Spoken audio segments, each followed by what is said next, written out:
하나님은 이스라엘에 두 종류의 특별한 역할을 맡는 사람들을 세우십니다. 첫 번째는 제사장과 레위인이 있고요. 두 번째는 나시린입니다. 제사장과 레위인은 하나님이 일방적으로 부르셔서 역할을 맡기신 사람들이에요. 이들은 태어날 때부터 이미 해야 할 일이 정해진 사람들입니다. 성막을 보존하고 성막에 봉사를 하는 일, 그리고 제사를 드리는 일 말이죠. 이건 대대로 물려받아 그의 후손들이 계속 이어서 할 일입니다. 하고 싶든 하기 싫든 상관없어요. 그 집안에 태어났으면 그거 해야 돼요. 대대로 같은 일을 반복해서 수행하라고 하나님이 이 제사장과 레위인을 세워서 맡긴 일은 그 일이 중요하기 때문에 그렇게 시키신 겁니다. 왜냐하면 제사장과 레위인이 하는 일이라는 건 이스라엘을 위한 제사, 그로 인해 죄가 용서받는 일, 또 이스라엘을 위한 중보. 이게 제사장과 레위인이 하는 일들이었거든요. 이건 절대 소홀히 할 수 없는 구원과 생명에 관한 일이잖아요. 그렇기에 대대로 제사장과 레위인이 이 일을 감당해야 했습니다. 그리고 그 일을 감당할 때마다 대대로 이스라엘 백성들은 용서하시는 하나님, 은혜 베푸신 하나님을 경험할 수 있고 확인할 수 있게 됩니다. 특별한 역할이죠. 동시에 하나님은 이 생명과 구원 얻게 하는 일을 다른 이들에게도 맡기십니다. 바로 나시린이죠. 나시린은 남자나 여자 누구든 자기 몸을 스스로 하나님께 구별하여 드리기로 맹세하면 그는 나시린이 됩니다. 이스라엘 공동체 안에 있는 누구라도 하나님께 자신의 삶을 구별해서 드리려고 맹세를 하고 일정 기간 그렇게 살기로 하면 그는 나시린으로 살게 되는 거죠. 그래서 6장 8절을 보시면 자기의 몸을 구별하는 모든 날 동안 그는 여호와께 거룩한 자. 이게 나시린이에요. 나시린이 되면 그는 나시린으로 살 동안에 세 가지를 하지 못하도록 법으로 규정이 됩니다. 첫째는 포도주와 독주를 마시면 안 됩니다. 두 번째는 머리를 깎아서는 안 됩니다. 세 번째는 시체를 만져서는 안 됩니다. 이 세 가지 나시린의 법은 예외가 없어요. 나시린으로 살기로 했다면 이 법은 반드시 지켜야 됩니다.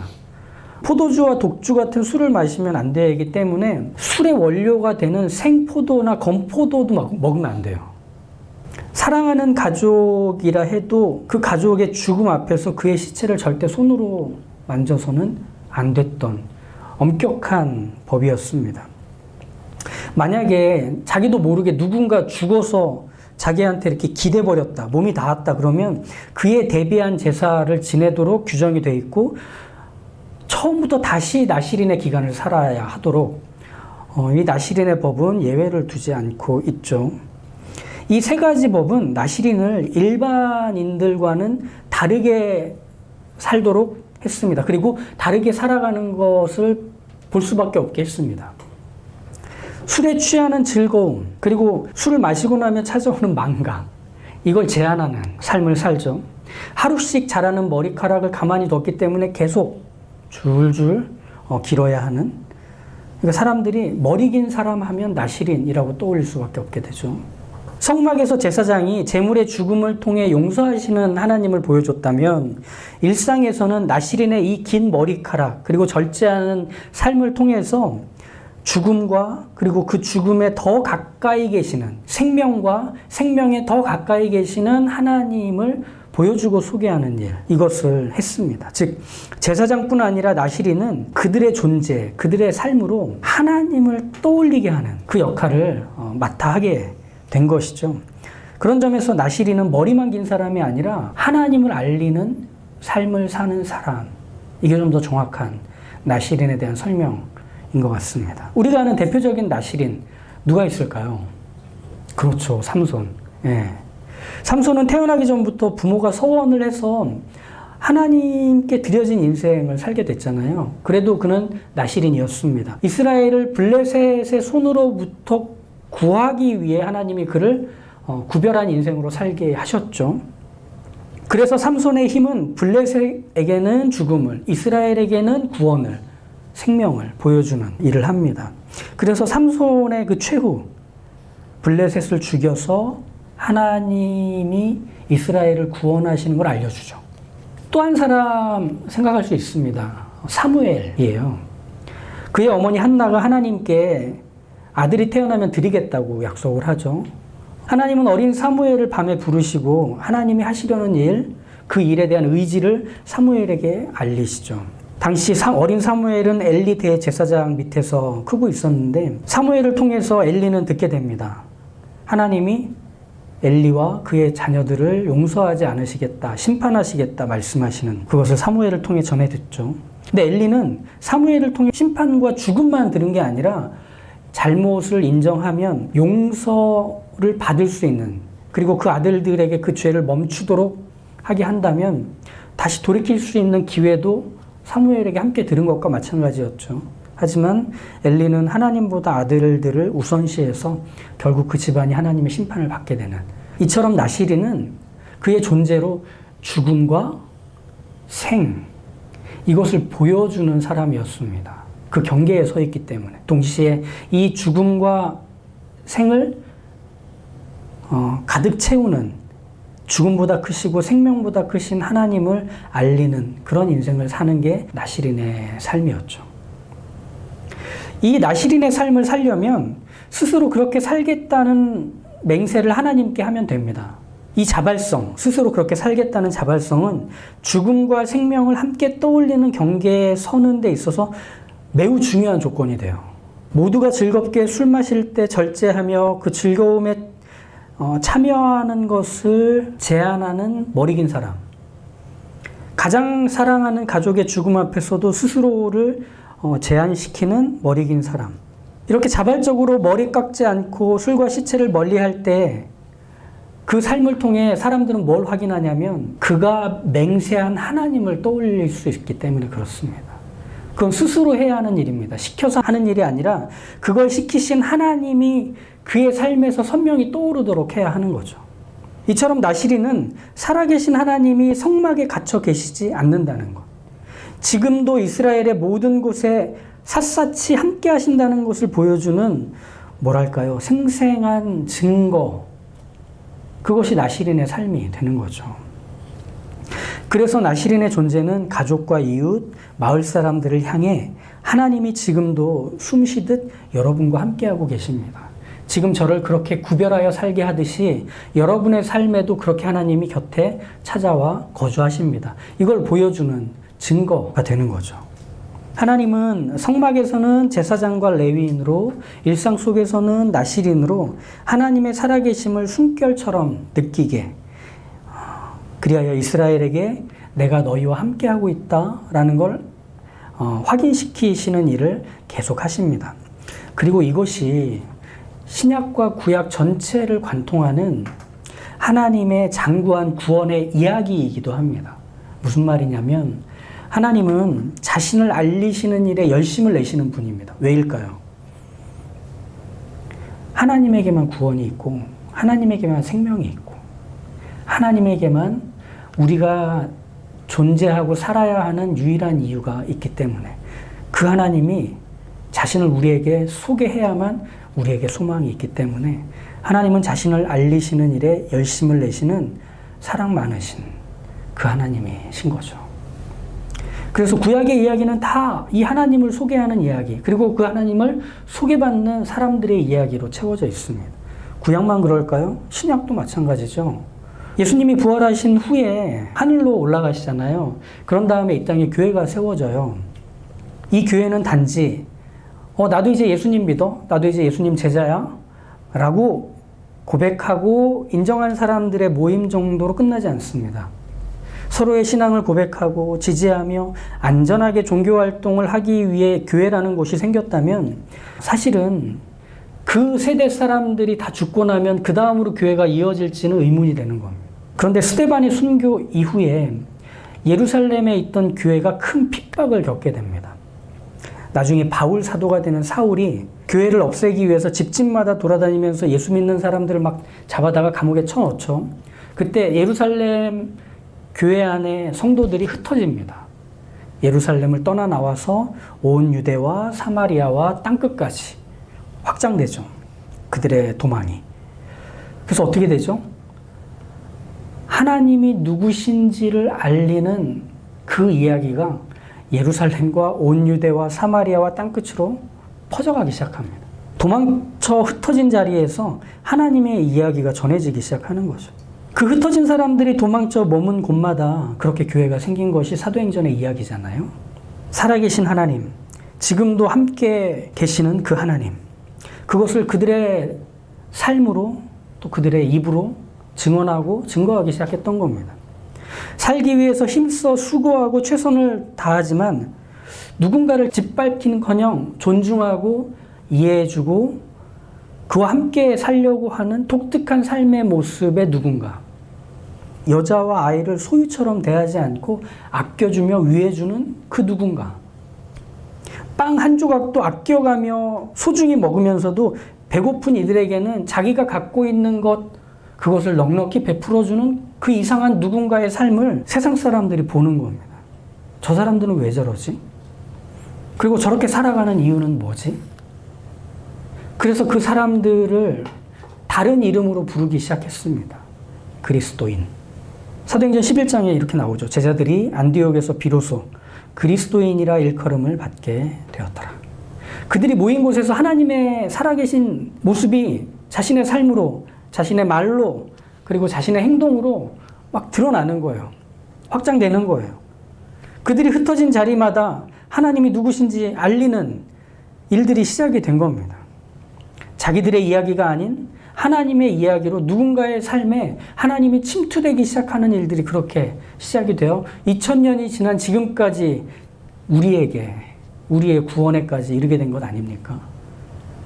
그런 면에서 보면 그리스도인은 하나님을 모르던 사람이었고 하나님께 관심도 없는 인생이었는데, 누군가를 통해서 그 하나님의 이야기를 듣고 하나님을 알게 되고 하나님으로 향하게 되는 일이 일어나죠. 어둠에서 빛으로 나아가듯이. 그럼 거기서 끝날까요? 어둠에서 빛으로, 노예에서 하나님의 소유로, 고아에서 하나님의 자녀로 됐다, 그렇게 하고 끝날까요? 그러지 않더라고요. 하나님이 그 인생 안으로 당신을 채우시면 그걸로 끝나지 않아요. 하나님의 자녀로 산다는 것은 지속적으로 하나님으로 채워지는 인생을 산다는 것과 같은 말이 되어버리는 거예요. 그리고 하나님으로 가득 차면 이게 빛나지 않을 수 없고 향기나지 않을 수 없는 거예요. 예수님의 표현대로 하면 저 산 위에 있는 불빛처럼, 그리고 깨진 향유 옥합처럼 막을 수가 없는 거죠. 감출 수가 없는 거죠. 그리스도인이 된다는 건 바로 그런 모습으로 사는 겁니다. 집을 이사하면 먼저 도시가스 업체 사람을 불러야 됩니다. 그래서 가스레인지하고 가스관을 설치를 해야 됩니다.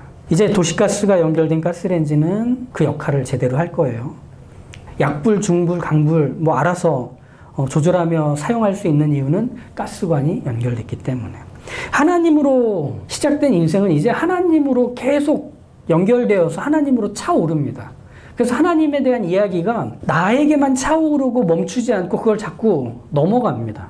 상황과 대상에 맞게 조절하며 크거나 작게 이야기할 수는 있겠지만 하나님의 이야기는 멈춤 없이 나로 인해 쏟아지게 되는 것. 이게 그리스도인의 모습이죠. 그래서 예수님의 제자였던 베드로는 그것을 이렇게 표현합니다. 너희는 택하신 족속이요, 왕같은 제사장들이요, 거룩한 나라요, 그의 소유된 백성이니 이는 너희를 어두운 데서 불러내어 그의 기이한 빛에 들어가게 하신 이의 아름다운 덕을 선포하게 하려 하심이라. 그러니까 우리의 구원의 이유는 우리를 가득 채우고 끝나는 것이 아니라 우리를 차고 넘치게 하는 것으로 우리의 구원의 이유가 더욱 선명해진대요. 그저 내부에서 감사와 기쁨의 고백으로 소비하지 않고 일상의 복판에서 날 구원하신 그 하나님의 이야기들은 멈춤 없이 흘러가게 된대요. 내가 서 있는 그 자리 곁에 있는 이웃들에게, 나의 생계의 터전에서 함께하고 있는 동료들에게, 마치 나시린이 하나님의 살아계심을 자신의 존재를 통해서 알리듯이, 보이듯이 우리도 그렇게 살게 된다는 겁니다. 그런 점에서 그리스도인은 이 시대의 나시린과 같습니다. 나시린은 무슨 일을 하는 사람이 아니고 어떻게 사는 사람이었던 겁니다. 죽음과 생의 경계 사이에 껴서 함께 하시는 하나님 그것을 보이는 그 삶이 나시린의 삶이었던 거예요. 그리스도인의 삶도 마찬가지죠. 모두가 겪는 죽음과 삶의 경계에 우리도 함께 던져져요. 죽음의 그 위협을 온몸으로 맞닥뜨리면서 어떻게 살아야 되나, 어떻게 살아야 되나, 이러다 죽는 거 아니냐, 이러다 죽는 거 아니냐, 이걸 계속 반복하면서 지치고 무너지고 다시 어떻게든 이를 악물고 일어나 보는데도 희망이 없고 그 다음으로 어떻게 해야 될지 모르는 그 지점과 지점들에서 사람들은 숨죽여 울고 외롭게 자신을 다독이고 나서 마지못해 흐느적거리며 하루를 삽니다. 근데 거기에 그리스도인도 함께 있습니다. 그래서 뭘 보이느냐? 거기 함께 하시는 하나님을 보이는 겁니다. 나도 똑같이 죽어가. 심지어 나도 죽었을지 몰라. 근데 그것으로 하나님이 소개될 수 있다면, 하나님이 보여질 수 있다면, 그래서 네 인생에 새로운 시작과 전환이 일어날 수 있다면 그게 내 인생의 의미이고 내가 살아야 되는 이유가 될 거야. 이렇게 말할 수 있는 사람이 그리스도인, 이 시대의 나시린인 거죠. 그래서 로마서 12장 1절의 그 말씀이 마치 곧 죽지만 여전히 생생하게 살아있는 그리스도인으로서의 우리의 삶을 말해줘요. 그러므로 형제들아, 내가 하나님의 모든 자비하심으로 너희를 권하노니 너희 몸을 하나님의 기뻐하시는 거룩한 산 제사로 드리라. 이는 너희가 드릴 영적 예배니라. 우리가 제단 위에 올려진 제물이래요. 이제 곧 죽음이 임박한, 아직은 살아있지만 제사가 시작이 되면 죽을 제물이래요. 그런데 그 제사를 통해 기쁘게 경배를 받으시는 하나님이 등장하시고, 그리고 그 하나님의 등장으로 비로소 제물을 드린 사람이 하나님을 만나게 된대요. 우리가 그 삶으로 부름받았대요. 우리를 통해 하나님이 기뻐하시고 하나님으로 인해 어떤 한 인생이 기뻐하게 되는 것, 그것이 거룩한 산 제물로 드려진 우리의 삶, 나시린이며 그리스도인으로서의 삶이래요. 참 쉽지 않죠. 이 나시린의 삶, 그리스도인의 삶은 말이죠. 나시린의 긴 머리카락, 포도까지 먹지 않는 절제, 시체 곁을 가지 않는 긴장하는 태도를 통해 하나님이 지금도 함께 하신다는 것을 그 시대에 보여주었다면, 지금 우리는 일상을 살아가며 하나님의 뜻, 그리고 하나님이 기뻐하시는 것을 우리의 삶으로 하나씩 실행해 가면서 그분의 살아계심을 보여주는 겁니다. 머리를 기르라는 얘기가 아니라, 포도도 먹지 말라는 얘기가 아니라, 기독교가 그저 종교라면 사실은 하라는 거 하고 하지 말라는 거 안 하면서 그것으로 내가 이 종교에 속한 사람이라는 거 증명하면 될 겁니다. 그걸로 충분할 겁니다. 하지만 나시린 같은 그리스도인으로 지금을 사는 것은 그런 의미가 아닙니다. 내 곁에 있는 이들에게 내가 누구와 함께 사는지를 내 삶으로 확인시키라는 데까지 가야 하기 때문에. 그게 쉬울까요? 억울하고 누명을 쓰기도 하고 오해를 사서 손해를 보기도 해요. 편하지 않아요. 내가 왜 이러는지 알아주지 않는 사람들 속에서 그렇게 살아야 되기 때문에. 그러다 보니 곧잘 동력이 끊긴 것처럼, 공기 빠진 풍선처럼 부르륵 하면서 지쳐버릴 때가 참 많죠. 근데 이걸 기억하셨으면 좋겠어요. 우리가 죽을 때 하나님은 인생을 통해 예배를 받으실 겁니다. 우리가 잠잠할 때 하나님을 향해 인생들이 찾아와 하나님을 만나게 될 겁니다. 그리스도인이 되었다는 건 단지 천국 가는 확신, 그리고 예약한 티켓을 갖고 있다는 그런 말이 아닙니다. 하나님을 모르고 죽음에 놓인 인생에게 우리의 삶이 기쁜 소식이 되는 거예요. 그가 살아있음, 그것이 하나님이 찾아와 은혜 베푸실 기회가 되고 있다는 걸 말해주는 게 우리의 인생이 되는 거예요. 그래서 그리스도인의 일과 말과 행동과 선택과 판단과 결정을 통해 누군가 죽음에서 생명으로 돌아서는 겁니다. 과거와 악과 슬픔에서 비로소 해방이 되는 겁니다. 모든 사람이 자기 이익만 추구하며 짓밟는 것을 당연하게 여기는 복판에서 짓밟힌 자의 눈물을 닦아주는 거예요. 빼앗긴 자의 아픔을 위로해주고 보태주는 거예요. 그리고 그것보다 더한 자리로 데려가는 친구가 되기로 하는 것이 그리스도인이 부름받은 삶이라고 우리가 알아야 되는 것입니다. 이것만큼 태어나서 행복하고 만족스러운 삶, 아름답게 빛나는 삶이 또 있을까 생각해 보게 돼요. 그러니 오늘 나시린의 이야기를 들으며 우리는 기억해야 합니다. 우리는 무슨 일을 하도록 부름받지 않았고요. 어떻게 살도록 부름받았습니다. 바로 하나님의 살아계심과 함께하심을 증언하고 선포하는 삶으로 부름받았습니다. 에베소서 2장의 말씀으로 우리가 함께 나눈 이야기들을 갈무리할 수 있을 것 같은데요. 긍휼이 풍성하신 하나님이 우리를 사랑하신 그 큰 사랑을 인하여 허물로 죽은 우리를 그리스도와 함께 살리셨고 또 함께 일으키사 그리스도 예수 안에서 함께 하늘에 앉히시니 이는 그리스도 예수 안에서 우리에게 자비하심으로써 그 은혜의 지극히 풍성함을 오는 여러 세대에 나타내게 하려 하심이라. 그게 우리를 구원하시고 은혜를 알게 하시고 하나님과 함께 사는 삶의 이유랍니다. 죽음의 숨결이 익숙하고 삶의 소망은 희미한 세상의 복판. 거기서 우리는 생명의 숨결을 내뱉어서 하나님의 은혜의 지극히 풍성함을 알려주어 그 하나님께로 사람들이 올 수 있도록 열어주는 징검다리고 계단이고 또 손길이며 신호이고 또 통로여야 합니다. 하나님의 구원의 이야기, 그것이 우리의 삶으로 포개질 수 있기를. 그래서 우리의 삶을 통해 하나님이 누구신지 알아 소망 없는 세상에 표류하는 그것이 인생이라고 말하는 이들에게 은혜의 항구가 될 수 있기를 주님의 이름으로 축복합니다. 기도하시죠. 하나님, 어릴 때 저희들은 참 멋진 꿈들을 꿨습니다.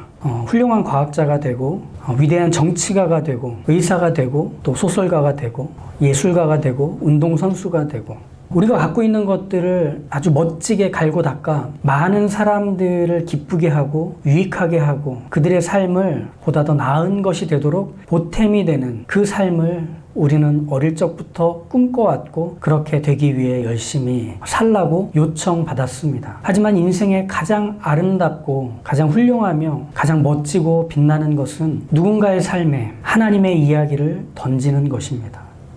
우리가 살아가며 우리가 일하며 우리가 관계를 맺으며 보이는 말과 행동과 표정과 선택과 판단과 감정과 생각들을 통해 우리를 다스리시고 우리를 이끄시고 우리를 채우시며 우리와 함께 하시고 여전히 살아 역사하시는 그 하나님이 담겨 전해진다면 어두움과 눈물의 골짜기밖에 없는 것 같은 인생을 걷는 이들에게 망망대해를 표류하는 것 같은 그 염려와 두려움을 양식 삼아 살아가는 인생에게 큰 폭풍과 파도 속에서 길을 잃어버린 나그네와 같은 삶에게 하나님의 이야기를 멈춤 없이 쏟아내는 은혜의 분수요 생명의 항구 되도록 저희를 사용하시고 그 삶으로 부름받아 사는 그 분명한 소명의식을 갖고 살아가는 하나님의 사람들 생애 되도록 인도하시고 이끌어 주시옵소서. 예수님의 이름으로 기도합니다. 아멘.